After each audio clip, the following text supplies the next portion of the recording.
जय झूलेलाल। मुंहिंजे चैनल सिंध समाज ते तव्हां सभिनि जो स्वागत आहे। पंहिंजी मिठड़ी ॿोली सिंधीअ में मां तव्हां सां गॾु शेयर कंदी आहियां कुझु सिंधी कथाऊं, सिंधी भॼन, कुझु सिंधी रेसिपियूं ऐं दादीअ जा घरेलू नुस्ख़ा। वैसाख जो महीनो हली रहियो आहे। हींअर मां तव्हां सभिनि सां गॾु वैसाख महीने जी कथाऊं शेयर करे रही आहियां।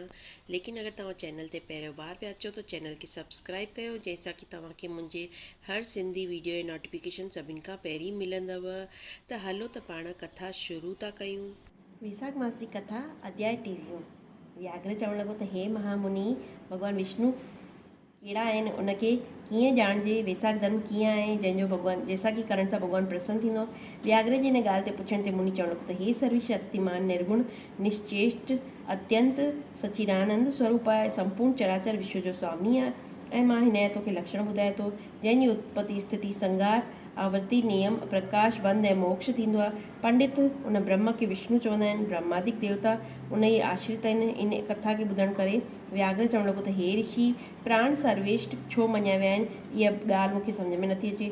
शंख चवणु लॻो त हे व्याघ्र, प्राचीन समय में नारायण भॻवानु कमल योनि में ब्रह्मादिक देवताउनि जी रचना करणु लॻो कि ब्रह्मा तुंहिंजो राजा ठाहींदसि ऐं जेको सर्वश्रेष्ठ थींदो उनखे तूं युवराज ठाहींदे।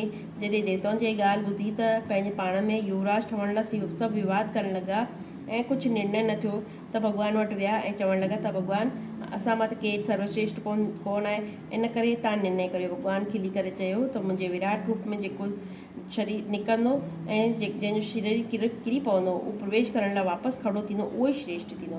तॾहिं जयंत भॻवान जे पेरनि मां निकिरणु लॻा ऐं हू शरीर पंगु थी वियो, परंतु किरियो कोन।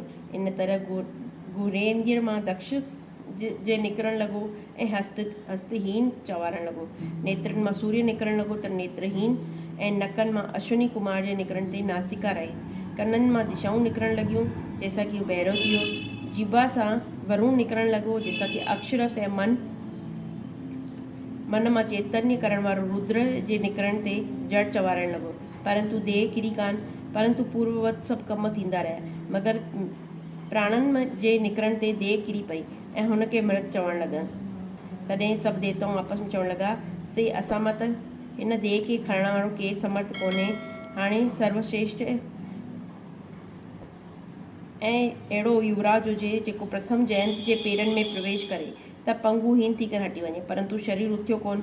दक्ष गुहेंद्र द्वारा प्रविष्ट थियो, इंद्र हथनि द्वारा, सूर्य नेत्रनि द्वारा, अग्नि वाणी द्वारा, रुद्र मन द्वारा प्रविष्ट थियो, पर उहो थी न सघियो। सभिनि खां अंत में प्राण जे प्रविष्ट थियण ते शरीर उथी खड़ो बीठो।